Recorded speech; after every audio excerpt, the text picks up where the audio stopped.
Have you ever dreamed of seeing the Titanic up close? And coming back alive?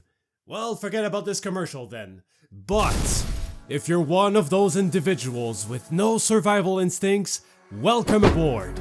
For the low price of $250,000, you can trap yourself in a glorified trash can with 7 other unfortunate souls in the OceanGate Titan.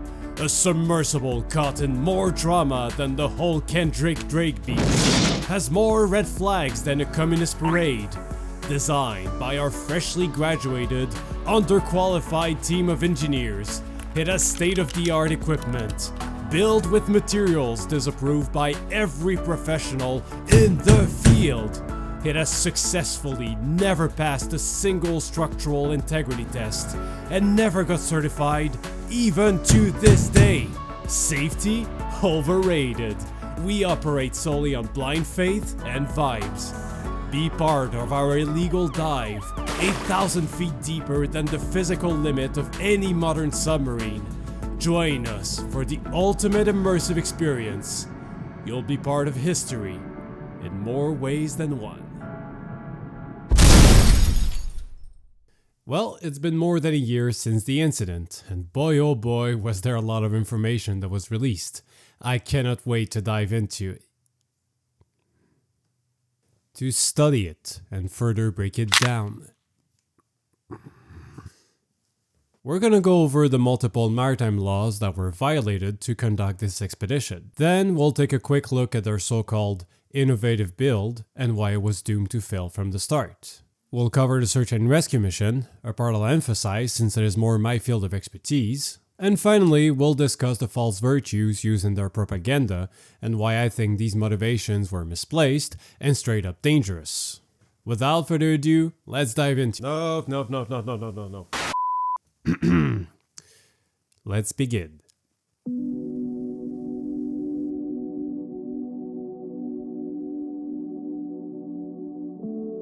First, let's take a look at where it all happened. The site of the Titanic wreck is located 380 miles from the coast of Newfoundland, a site I'm well familiar with as I've been there with the Coast Guard to commemorate the day the ship sank. We held a ceremony on board and we left some flowers on the surface. It was actually very cool. But the key detail here is that the Titanic wreck lies in international waters. So for context, every country has territorial waters extending 12 nautical miles from their coastline. There, they have full sovereignty and they can enforce their laws as they see fit. Beyond that lies international waters, so not under the jurisdiction of any country. But is it a lawless zone? Of course not. International waters are under the laws and conventions of the IMO, which stands for International Maritime Organization, and all these are supported by its member states. But who enforces those laws? Well, the IMO doesn't really have an international maritime police. Could you imagine? IMO! Yeah! Instead, countries can voluntarily participate in their law enforcement programs. For example, when I served on the Collie, we participated in the IMO's fishery protection program. So, during the fishing season, we patrolled the Grand Banks of Newfoundland with fishery agents on board, and we were ensuring that no vessels were overfishing. But, do we have enough personnel to enforce the laws on international waters? No, not even close. The ocean is a large surface, and we barely have any personnel available. And another thing to consider is the fact that our power to act is quite limited. So, just picture this scenario in your head. A Canadian registered ship arresting a Spanish fishing vessel in international water. Could you imagine the diplomatic incident that would create? So all that to say, we don't really arrest people. When we catch someone doing something illegal, we order them to go back to their home port and we warn their local authorities.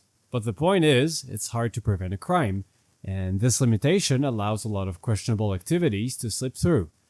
Just like what happened with the Titan. They exploited that weakness. Now let's talk about classification. For a ship to legally sail, it must prove that its structure is safe, reliable, and compliant with international standards. These standards are there for the safety of the crew and to prevent another shipwreck.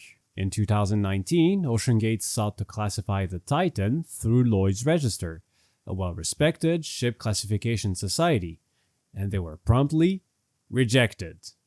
Mr. Rush, OceanGate CEO, claimed that it was due to the society's excessive safety protocols and outdated mindset that hindered innovation, which is completely false. Lloyd's Register has certified plenty of unconventional and weird vessels.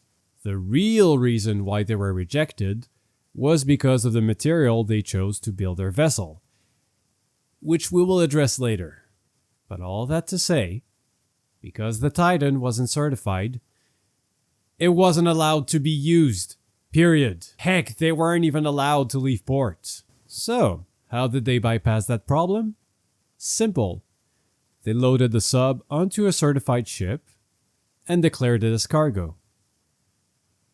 I hate it. On June 16th, the passengers and crew boarded the support ship in St. John's, a harbor I'm well familiar with. If they had declared their true intentions, then the Canadian Maritime call center probably wouldn't have given them the clearance to leave port. But with their subterfuge, they sailed for 2 days until reaching international waters. And there they were kind of safe from legal oversights. However, even if the mission had magically succeeded, and they all came back to the surface without an incident, that was almost a certainty that they would have faced a lawsuit upon their return. In fact, there were some rumors that the IMO were already planning legal actions. But with the tragedy that happened, well, OceanGate pretty much did all the work for them. There's a massive lawsuit going against the company right now, and there is almost a certainty that the support ship and the officers that were involved in this will also face some legal consequences, simply because of their complicity.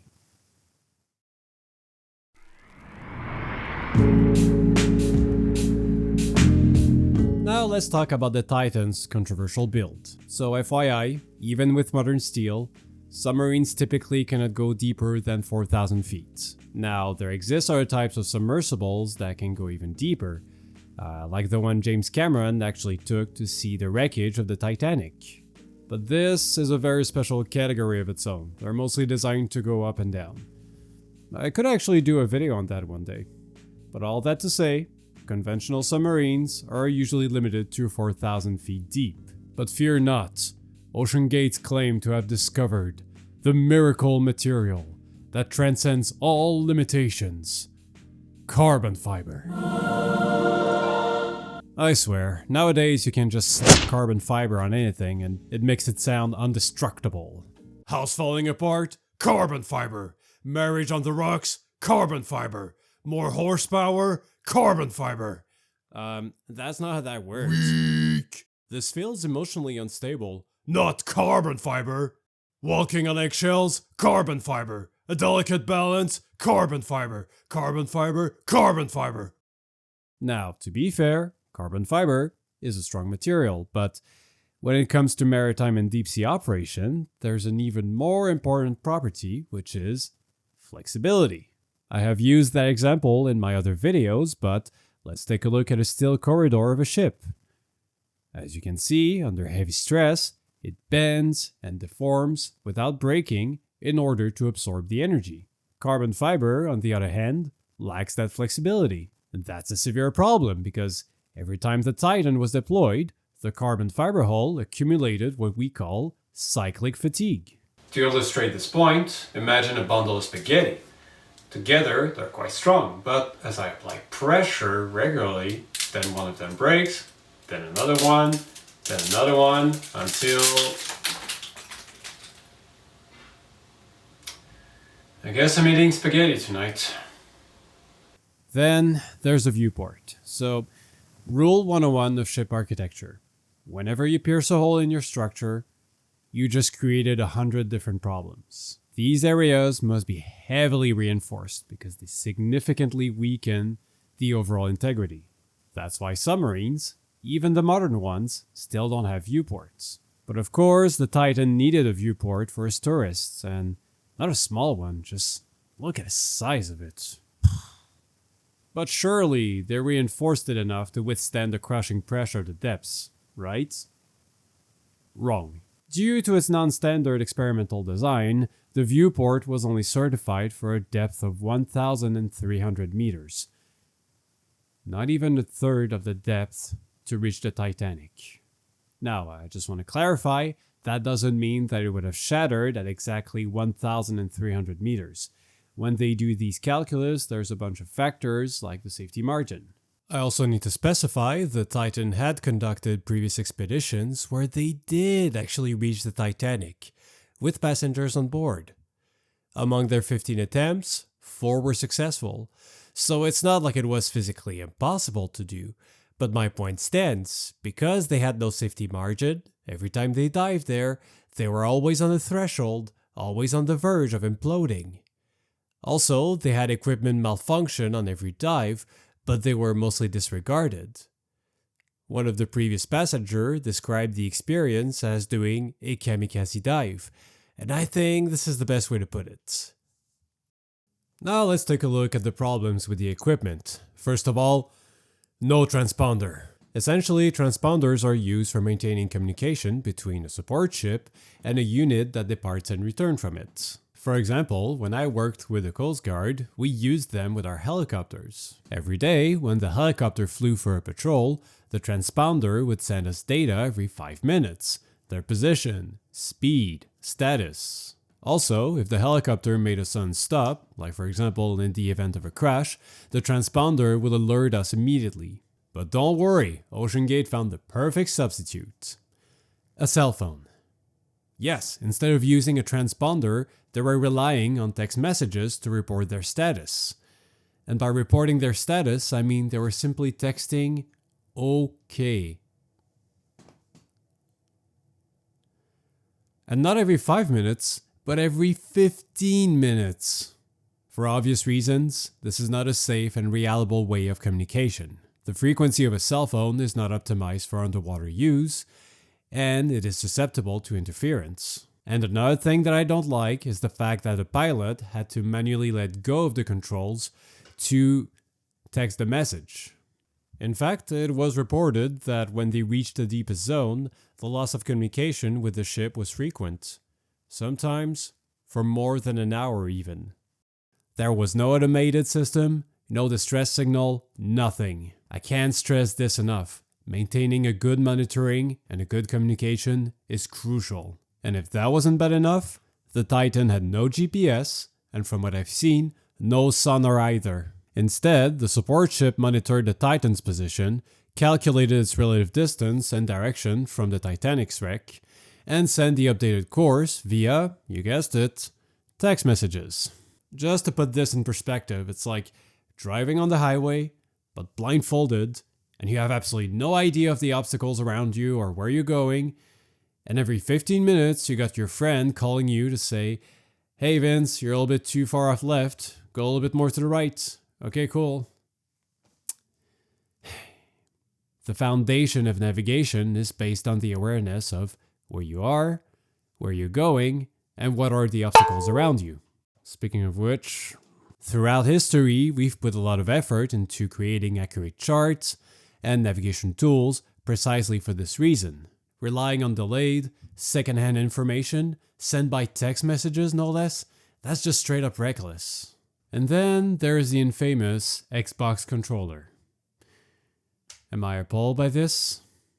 Surprisingly, not as much as you may think. Hold on, let me explain. So I come from the generation that saw the transition from the traditional steering wheel to a control stick.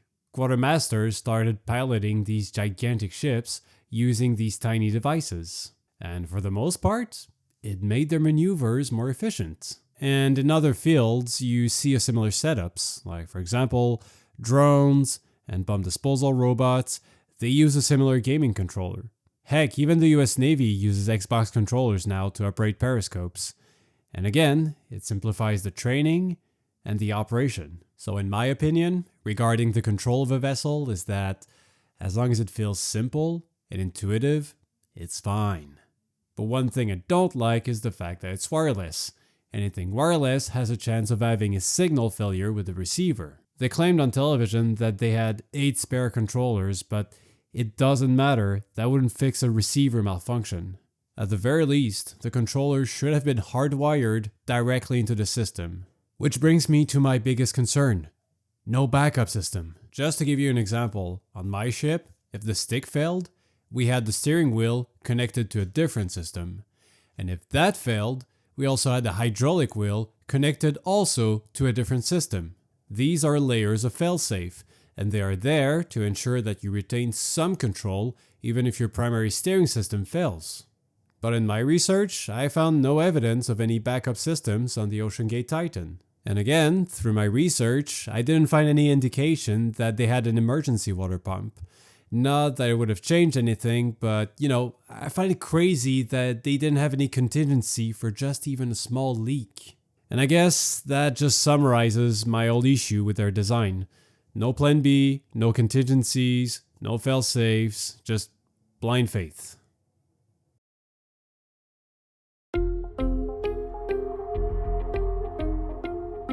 Now let's talk about the search and rescue operation, and boy oh boy, where to begin?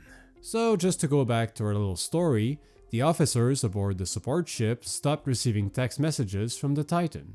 Then they started panicking, then they hopelessly waited, and finally they had the common sense to report the situation to the authorities. Now the standard procedure, at least the way I've been trained, is pretty clear. If you stop receiving signals from a unit you're tracking, automatically that's considered a crisis situation.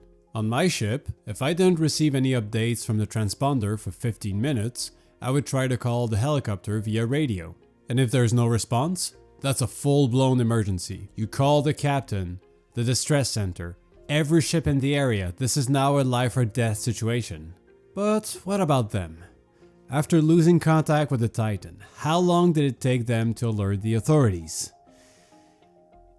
6 hours. It took them 6 hours before they finally decided to alert the authorities. Among everything that I've said so far, that is what shocks me the most. Because not only is it really irresponsible, but on top of that, it made the search and rescue mission stupidly more complicated, as you're about to see. But the reason is pretty obvious, because when you're doing something illegal and something goes wrong, of course you're going to be hesitant to call the authorities. That includes admitting what you did, right? On paper, the Titan had a life support system lasting 9 hours, so I guess they were holding to the false hope that they would resurface on their own. But after 6 hours of silence, well, I guess they finally faced reality, and they had no choice but to report the situation. But in a way, they were right to be scared, because now they had the attention of the entire world.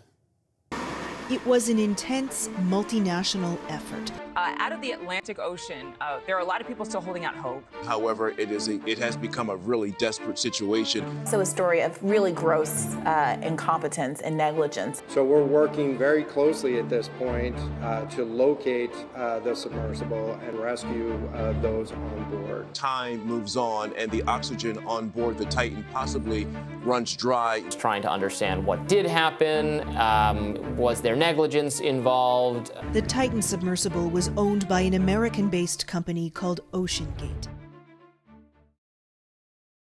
After the distress signal was sent, the US Coast Guard officially launched a search and rescue mission, and they were soon joined by the Canadian Coast Guard and the Royal Canadian Air Force, turning this into a joint operation. Because yeah, Canada and the US, we work really well together. We often do joint trainings, and we have collaborated on multiple operations. Something to keep in mind in this day and age, just saying. In total, more than 3 Coast Guard ships were deployed, serving as a base of operation, if you will.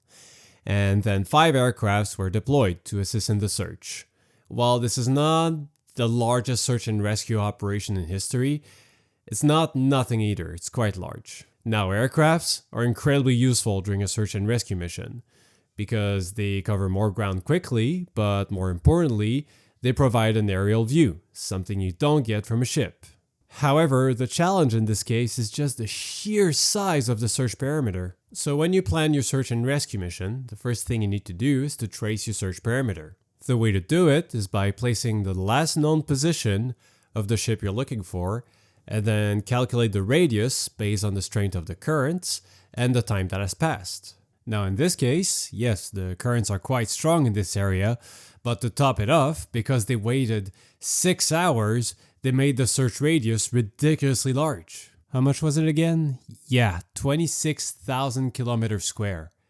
That's insane. So essentially, it made an already difficult mission even more complicated. Going back to the aircrafts, again, they're very useful, but one thing to keep in mind is that visual reconnaissance is very demanding mentally. It's a little bit hard to explain, but I'll give it a try. So, on land, we have these landmarks that gives us a sense of orientation. But on the open ocean, it's more like a homogeneous landscape, if you will. So there's no reference points, just a uniform expanse.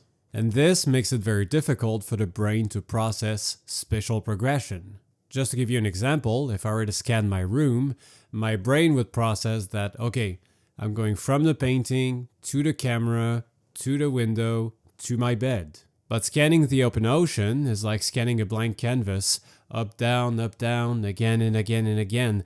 Eventually, you just lose sense of progress. Additionally, one thing we're not aware of is that our brains are wired to detect motion, an evolutionary trait from the Stone Age where we had to spot predators and prey. However, on the open ocean, there's the constant movement of waves, and it creates a lot of stimuli, which becomes overwhelming. It kind of saturates the brain. And that eventually leads to a lot of mental fatigue. So, all that to say that visual reconnaissance is much more exhausting than it looks.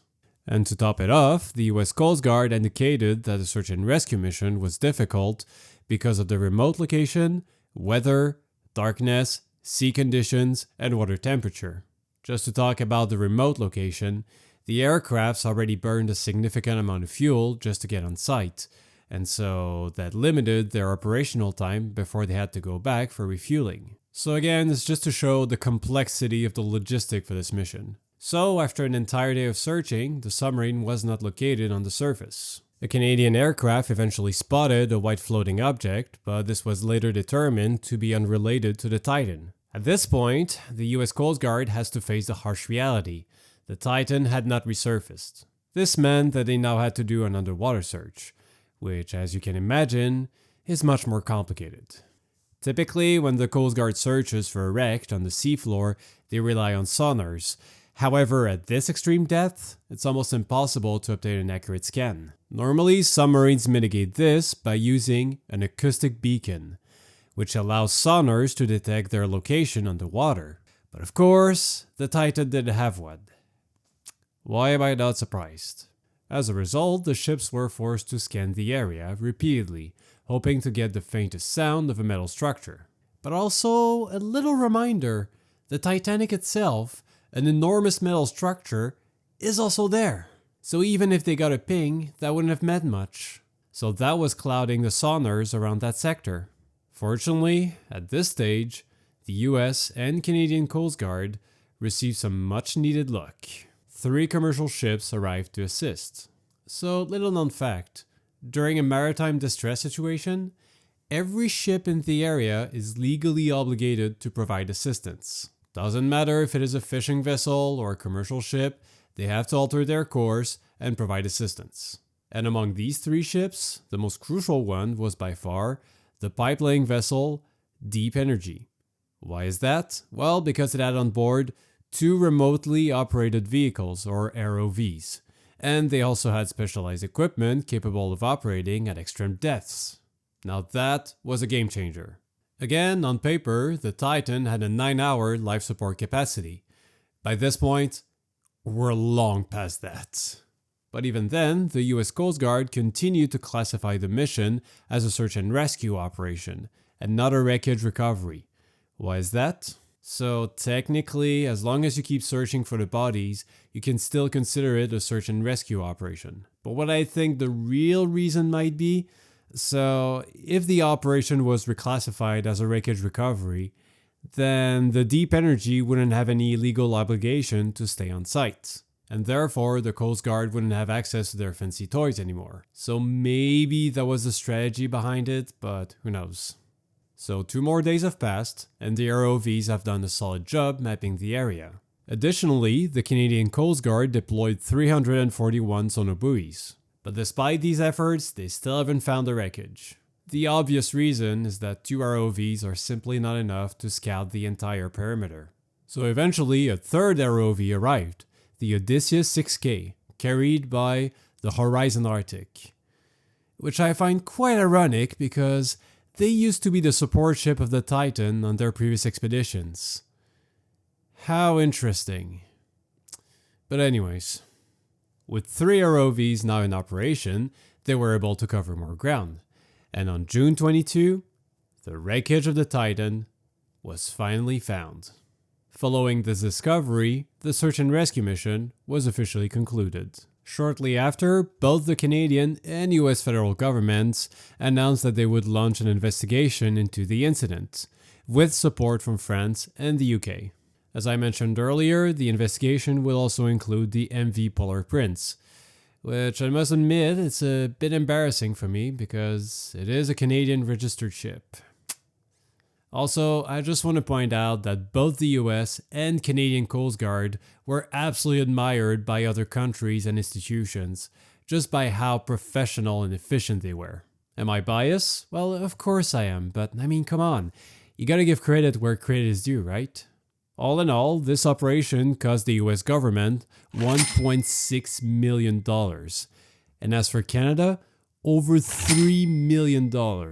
While it is a significant amount, I actually was kind of surprised. I thought it would be more expensive. Just to put things in perspective, the search for the USS Scorpion submarine cost the modern equivalent of $40 million. Nevertheless, as of today, the Titan incident ranks as the 6th most expensive search and rescue mission in history.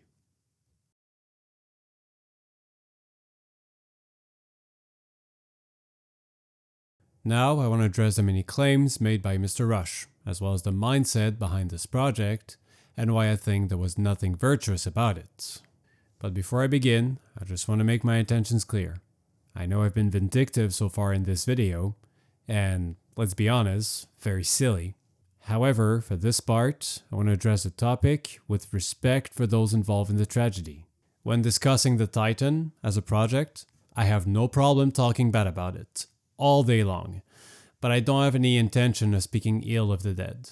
My goal is not to drag Mr. Rush through the mud. I'm addressing this because I care about the maritime industry and the system in place, and I don't want to see a tragedy like that happening again. Throughout his campaign, Mr. Rush has promoted his project as something bold and daring. Many have claimed that Mr. Rush fancied himself as somewhat of a maverick entrepreneur. He also publicly criticized the classification system on multiple occasions, making statements such as, "Industry players are only trying to stop new entrants from entering their small existing market." Rush also described the US Passenger Vessel Safety Act of 1993 as needlessly prioritizing passenger safety over commercial innovation. But as I pointed out earlier, there are plenty of unconventional vessels that have been approved. But more importantly, through their process, most of them got rejected on their first draft. And of course, this is discouraging, but the key element is how they responded to it. They went back to the drawing table, listened to the advice, redefined their design, resubmitted it, and got rejected again. And this went on and on and on until finally they got approved. And yes, it took a bit of convincing to get a special permission to deviate from certain industry norms, but that's the point of this whole system. It's not a one-way conversation. There is room for concessions and negotiations. Again, the classification system is open for innovations and new ideas, but their primary goal is to make sure that the future passengers on board of this vessel will be safe. And sometimes, when the project is unrealistic, they have to say no. Yet Mr. Rush framed his defiance as an act of bravery. He once said, "I would like to be remembered as an innovator." I think it was General Douglas MacArthur who said, "You're remembered for the rules you break." With all due respect, breaking the rules is not inherently special. If you think about it, anyone can break the rules.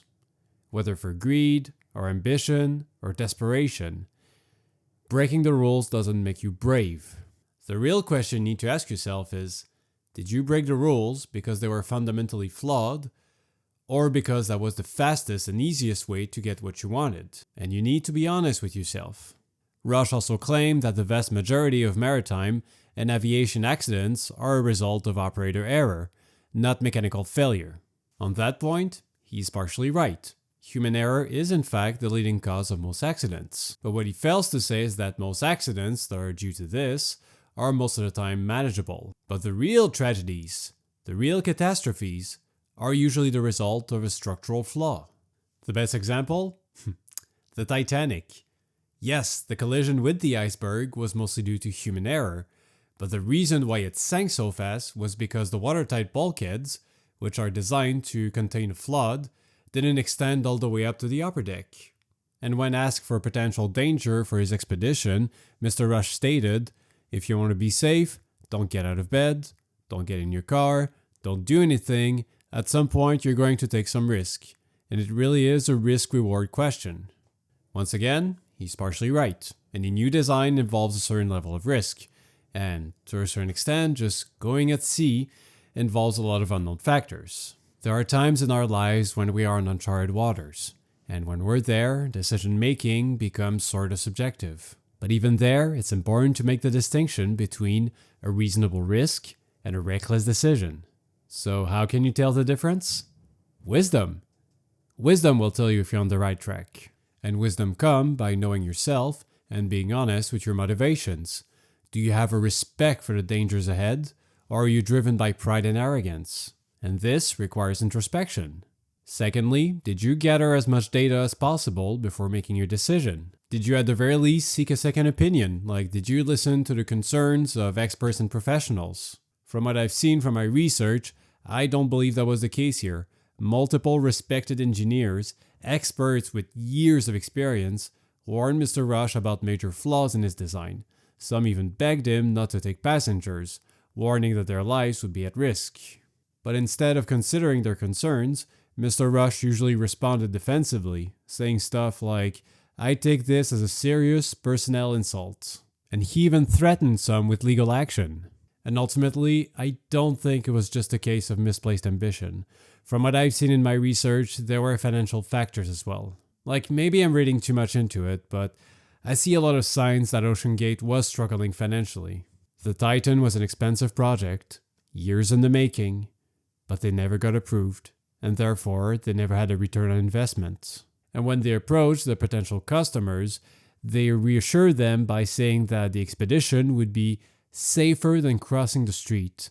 Now, that statement alone completely contradicts the whole narrative about high risk, high reward. One passenger, in retrospect of what happened, stated that participating on this dive was like playing Russian roulette, which I think is the perfect illustration.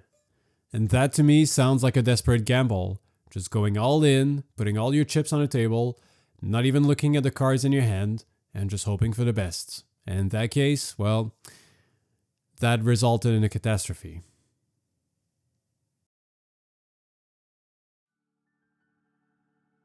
Well, as I mentioned earlier, they're still working on the report, and I'm looking forward to being able to read it. However, experts have already recreated a detailed simulation of how the implosion likely occurred. You can check it out if you want to. Also, it was announced that a movie about this incident is in development. Sure. More content for me, I guess. But that's it for today. If you like this video, please give a thumbs up. But, before you subscribe, just to let you know, later this year, I'm planning to shift the sort of content that I do on this channel. However, if you liked my personality, and you're interested to see what I bring next, you're welcome to stick around. And for my regular viewers, don't worry, I still got a few navigation videos in the pipeline. Alright guys, take care.